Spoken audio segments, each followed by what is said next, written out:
বিসমিল্লাহির রহমানির রহিম ইয়াওমাইযিন তু'রাদুনা লা তাখফা মিনকুম খাফিয়া। আল্লাহ রাব্বুল আলামিন বলে, ও পৃথিবীর মানুষ, তোমরা শুনে রাখো, কাল কিয়ামতের ময়দানে, ডে অফ জাজমেন্ট, এমন একটা সময় আসবে যেখানে তোমাদের সকলকে দাঁড়াতে হবে। ইয়াউমাইযিন তু'রাদুনা লা তাখফা মিনকুম খাফিয়া। ওই যেদিনকে তোমরা দাঁড়াবে কিয়ামতের ময়দানে, সেদিনকে তোমাদের কোনো গোপনীয়তাই আর গোপন থাকবে না। কোনো গোপনীয়তা আর গোপন থাকবে না। আমাদের ফিরতে হবে কিনা? জোরে বলেন, কিয়ামতের ময়দানে দাঁড়াতে হবে কিনা? আমরা যখন মানুষ মারা যায়, মারা যাওয়ার সাথে সাথে আপনাকে যখন খবর দেওয়া হয়, আপনি সাথে সাথে পড়ছেন ইন্না লিল্লাহি ওয়া ইন্না ইলাইহি রাজিউন। এর অর্থ হচ্ছে নিশ্চয়ই আমরা কার? আল্লাহ। আরো যারা বলেন আমরা কার? আল্লাহ। আমরা আল্লাহর। ওয়া ইন্না ইলাইহি রাজিউন। আমাদেরকে আল্লাহর কাছে আমাদেরকে ফিরতে হবে, প্রত্যাবর্তন করতে হবে। কথাটা ঠিক কিনা? ঠিক। আপনি অহরহ করছেন, একবার চিন্তা করে দেখছেন আপনি কি করছেন? নিশ্চয়ই আমরা আল্লাহ, এবং আমাদেরকে আল্লাহর কাছেই আমাদেরকে প্রত্যাবর্তন করতে হবে। আমি ভুল বলছি না ঠিক বলছি? সে আল্লাহ রাব্বুল আলামিন বলছে, বান্দা, যদি তোমাকে আমার কাছে প্রত্যাবর্তন করতে হয়, তুমি ভালো করে শুনে রাখো, ইয়াউমাইযিন তু'রাদুনা লা তাখফা মিনকুম খাফিয়া। কাল কিয়ামতের ময়দানে তোমার কোনো গোপনীয়তাই আমি আল্লাহর কাছে গোপন থাকবে না। আমরা গোপনে অনেক গুনাহ করি, আছে না নাই? পৃথিবীর মানুষ দেখে না, আল্লাহ দেখে কিনা? দেখে। আর যারা বলেন দেখে কিনা? এই দুই কাদের ভিতর দুইজন ফেরেশতা নিয়োজিত আছে। আপনি ঘুমানোর সময় তারা চলে যায়, আবার যখন ঘুম ভাঙে তখন উঠে মনে হয় না। ঘুমানোর সময় তারা পাহারা দেয়, আবার যখন আপনি ঘুম থেকে আবার যখন ঘুমান তখন আবার আসে। এরকমই কিছু না। 24টা ঘন্টা আপনাকে দেখতেছে, আপনি কি করছেন, আপনি কি ভাবছেন, আপনি কি কল্পনা করছেন, আপনি কি গোপনে করছেন, কি প্রকাশ্য করছেন, তা সব কিছু তারা দেখতে পায়। কথা কোন ঠিক কি না? ঠিক। সে আল্লাহ রাব্বুল আলামিন বলছে, বান্দা শোনো, ইয়াউমাইযিন তু'রাদুনা লা তাখফা মিনকুম খাফিয়া। কাল কিয়ামতের ময়দানে তোমাদের কোনো গোপনীয়তাই গোপন থাকবে না। কিছু মানুষ আছে গোপনে সুদে টাকা লাগায়, আছে না? আছে। টাকা লাগায় কিতে? গোপনে। এই মসজিদে নামাজ পড়তে গেছে, যে বলে যে আপনার কাছে টাকা ধার দেওয়ার কোনো অপশন আছে, বলে এটা কি মসজিদে আলাপ করা জায়গা? ঘরে কি গোপনে চলে যাবে? গোপন জায়গার টাকা, আছে না? নাই? কথা বলেন, আছে না? নাই? কিছু মানুষ আছে যারা গোপনে জিনা ব্যভিচার করে, আছে না? নাই? কিছু মানুষ আছে একজনের কথা আরেকজনের কাছে গোপনে লাগায়, মুনাফিক মার্কা মানুষ, আছে না? নাই? সমাজের ভিতরে আল্লাহ রাব্বুল আলামিন বলছে, এই যারা গোপনে যে কাজকর্মগুলো করে, কাল কিয়ামতের ময়দানে তাদের কোনো কৃতকর্ম, যত অপকর্ম, যত পাপাচার, যত অন্যাচার, কোনো কিছুই কাল কিয়ামতের ময়দানে আর গোপন রাখা হবে না। তাদের সব কিছু কাল কিয়ামতের ময়দানে ওপেন করে দিবেন কে? ছোট্ট একটা হাদিস এখানে না বললেই নয়। রাসূল আকরাম সাল্লাল্লাহু আলাইহি ওয়াসাল্লাম যুদ্ধের ময়দানে রওনা দিয়েছেন। সাহাবীদেরকে বললেন, তোমরা যুদ্ধের ময়দানে যা যেভাবে পারো তোমরা আমার সাথে অংশগ্রহণ করো। রাসূলের একজন সাহাবী ছিল সাঈদ ইবনে আব্দুর রহমান। রাসূল সাঈদ ইবনে আব্দুর রহমানকে বলল, শোনো, তোমার বাড়িতে তোমার আনসারী ভাই সাইলাবাতুল আনসারীকে রেখে আসো, আর তুমি আমার সাথে যুদ্ধের ময়দানে চলো। সাঈদ ইবনে আব্দুর রহমান তিনি সাইলাবাকে বাড়ি রেখে রাসূলের সাথে যুদ্ধের ময়দানে চলে গেলেন। সাইলাবাতুল আনসারী যখন বাড়িতে একা, আর ঘরের ভিতরে সাঈদ ইবনে আব্দুর রহমানের স্ত্রী সাইলাবা মনে মনে চিন্তা করলেন, শয়তান তার মনের ভিতরে দাগা দিল, একটা কাজ করি, এই ঘরের ভিতরে তো এত সুন্দর একটা স্ত্রী আছে সাইদ ইবনে আব্দুর রহমানের। শয়তান খোঁচাইতেছে যে সাইলাবা যায় একবার একটু দেখে আসো না। নাউজুবিল্লাহ বলবেন না? সাইলাবাতুল আনসারী তিনি ঘরের ভিতরে চলে গেলেন, যায়া সাইদ ইবনে আব্দুর রহমানের স্ত্রীর হাতটা ধরলেন। হাতটা ধরার কারণে সাথে সাথে তিনি বললেন, সাইলাবা ইত্তাকিল্লাহ ইয়া সাইলাবা, ও সাইলাবা তুমি আল্লাহকে ভয় করো। তুমি কি করো? আল্লাহকে ভয় করো। তুমি আজকের এখানে কেহ নাই, এই বাড়ির ভিতরে আমি একা, আর তুমি এটা তুমি গোপনে গুনাহ করবা। তুমি মনে করছো কি এটা গোপন থাকবে? কাল কিয়ামতের ময়দানে আল্লাহ রাব্বুল আলামিন সবকিছু ওপেন করে দিবে। সুবহানাল্লাহ। এই কথা যখন বললেন, নসিহত বাজ এতটুকু, সাইলাবাতুল আনসারী সাথে সাথে তার হাত ছেড়ে দিলেন। তার হাত ছেড়ে দেওয়ার পরে তিনি গহীন জঙ্গলের ভিতরে চলে গেলেন। তিনি আল্লাহর কাছে একটা কথা বলছেন, ইলাহি আনা আনা ওয়া আনতা আনা ওয়া আনতা আনা আওয়াদু বিয-যুনুব ওয়া আনতা আওয়াদু বিল মাগফিরা। বলতেছে আল্লাহ তুমি তো তুমি আর আমি তো আমি। আল্লাহ আমাকে তুমি গুনাহ করার ক্ষমতা দিয়েছো, আমি গুনাহ করেছি। রব্বুল আলামিন তুমি তো ক্ষমা করার মালিক, তুমি আমাকে ক্ষমা করে দাও। এই কথা বলতে বলতে তিনি আবার বাড়িতে চলে আসলেন। ছোট্ট একটা তার মেয়ে ছিল, মেয়েটির নাম হলো খিমসানা। খিমসানাকে বলল, মা ঘরের ভিতরে একটা রশি আছে, শিকল আছে, যে শিকল দিয়া তুমি আমাকে বেঁধে দাও। মেয়েটি বলল, বাবা কেন তোমাকে বেঁধে দিব? বলে শোনো তুমি। মেয়েটি বলছে, মেয়েটির কাছে বললে, মা আমি তো এভাবে গুনাহ করে ফেলেছি। মেয়েটির সাথে সাথে বাবাকে বেঁধে দিয়ে বলে, বাবা শোনো, যতক্ষণ পর্যন্ত আল্লাহ রাব্বুল আলামিন তোমাকে ক্ষমা না করবে ততক্ষণ পর্যন্ত আমি খিমসানা তোমাকে বাবা হিসেবে পরিচয় দিব না। যতক্ষণ পর্যন্ত আল্লাহ রাব্বুল আলামিন তোমাকে ক্ষমা না করবে ততক্ষণ পর্যন্ত আমি তোমাকে আমার বাবা হিসেবে আমি পরিচয় দিব না। তিনি আবার জঙ্গলের ভিতরে চলে গেলেন। এই অবস্থায় সাইদ ইবনে আব্দুর রহমান তিনি চলে আসলেন যুদ্ধের শেষে। এসে বিবিকে জিজ্ঞেস করলেন, বিবি আমার ভাই সাইলাবা কোথায় চলে গেলেন? বিবি ডাক দিয়ে বলে, শোনো স্বামী, তোমার ভাই সাইলাবা শয়তানের প্ররোচনায় পড়ে আমার হাতটা ধরেছিল।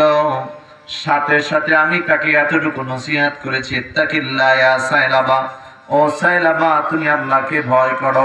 এই নসিহত শোনার সাথে সাথে তিনি যে আমার ঘর থেকে বের হয়ে গিয়েছেন, এক সপ্তাহ হয় তিনি আমার বাড়ির এরিয়ার ভিতরে আর আসে না। আমার মনে হয় এই এক সপ্তাহের ভিতরে সাইলাবা গুনার আগুনে অনুতপ্ত, তওবার আগুনে অনুতপ্ত হইতে হইতে ওই ব্যস্ততার কারণে, তার গুনাহ ক্ষমা করার ব্যস্ততার কারণে তিনি দুনিয়ার সমস্ত বাহ্যিক শান্তি খানা দানা তিনি ছেড়ে দিয়েছে। ভাইরা আমার, সাইদ ইবনে আব্দুর রহমান তিনি চলে গেলেন জঙ্গলার ভিতরে। জঙ্গলার ভিতরে যে তার ভাইকে বলে, ভাই মাথা জাগাও, চলো রাসূলের দরবারে চলো, দেখি তোমার ক্ষমা আছে কিনা। তিনি বললেন, জানি না আমার ক্ষমা হবে কিনা, চলো রাসূলের মসজিদে চলো।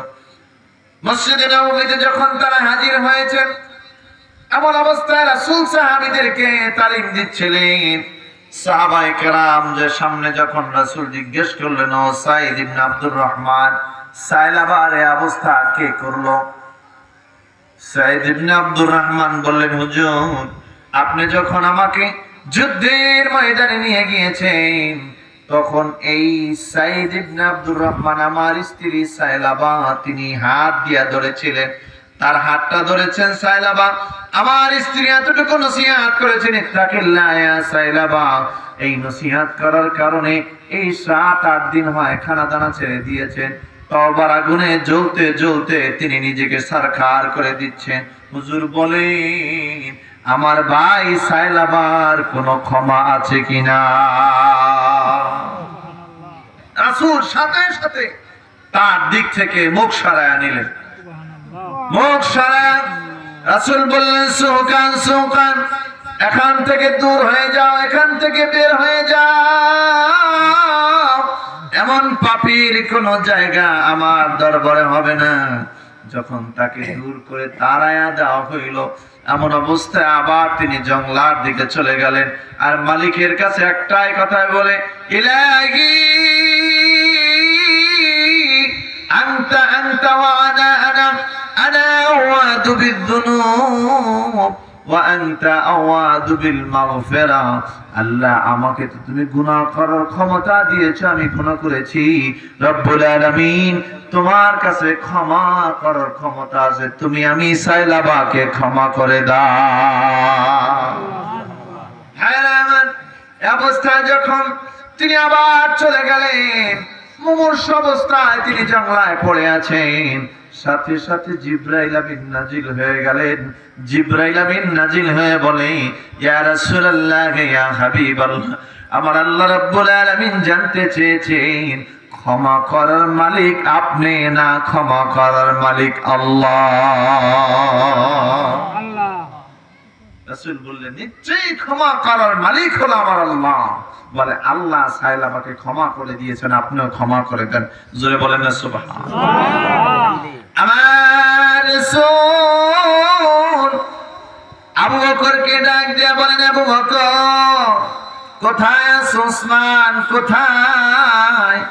যাও যাও, আমার সাইলাবাকে জঙ্গলার ভিতর থেকে নিয়ে এসো, আর তাকে একটা খোঁজ খবর দিয়ে দাও, আমার আল্লাহ রাব্বুল আলামিন তাকে ক্ষমা করে দিয়েছেন। হযরত সাইলাবাকে যখন তারা ধরে ধরে খোঁজে খোঁজে যখন মসজিদে নববীতে নিয়ে আসা হয়েছে, মসজিদে নববীতে নিয়ে আসার সময় সূরাতুল জিলজাল তেলাওয়াত করছিলেন। ওই তেলাওয়াতটা শোনার সাথে সাথে সাইলাবাতুল আনসারী একটা চিৎকার দিয়ে ওই জায়গায় তিনি বেহুশ হয়ে পড়ে যায়। রাসূল নামাজ শেষ করলেন, আবু বকরকে জিজ্ঞেস করলেন, আবু বকর, যার তওবার উপরে আমার আল্লাহ রাব্বুল আলামিন খুশি হয়ে গেছে, ওই সাইলাবা কি হাজির হয়েছে কিনা? বলে, ইয়া রাসূলুল্লাহ, সাইলাবাকে তো হাজির করলাম, কিন্তু আমার মনে হয় সাইলাবা আর দুনিয়ার ভিতরে না। ভাইরা আমার, রাসূল সাইলাবার নাকের কাছে কান লাগা দেখলেন যে আর কোন শ্বাসের কোন শব্দ নাই। কবজি ধরে দেখলেন যে তার পালস বন্ধ হয়ে গেছে। এমন অবস্থায় রাসূল চোখের পানি ছেড়ে দিলেন আর বললেন, ও সাহাবায়ে কেরাম, আমার এই সাইলাবাকে তোমরা গোসল করাও। আমি রাসূল আল্লাহ তার উপরে খুশি হয়ে গেছি, আমি রাসূল তার উপরে খুশি হয়ে গেছি। জবান খুলে জোরে পড়েন না সুবহানাল্লাহ। কিন্তু সাইলাবার নসিহত ছিল এতটুকু, ইত্তাকিল্লাহ ইয়া সাইলাবা। নসিহত বেশি ছিল না, অল্প একটু নসিহত ছিল। আর তার ভয় হলো, আমি যেটা গোপনে করব, আল্লাহ রাব্বুল আলামিন কাল কিয়ামতের ময়দানে আমার গোপনের গুনাহগুলো আল্লাহ রাব্বুল আলামিন ওপেন করে দিতে পারে। পারে কি না? পারে। এই নসিহত, এই খেয়াল যদি কোনো বান্দার থাকে, তিনি আর গুনাহ করতে পারে? সম্ভব। এজন্য আল্লাহ রাব্বুল আলামিন বলছে, বান্দা গুনাহ করার আগে এতটুকু তোমরা ভাবো, আমার এই আয়াতের ব্যাপারে তোমরা সচেতন হও।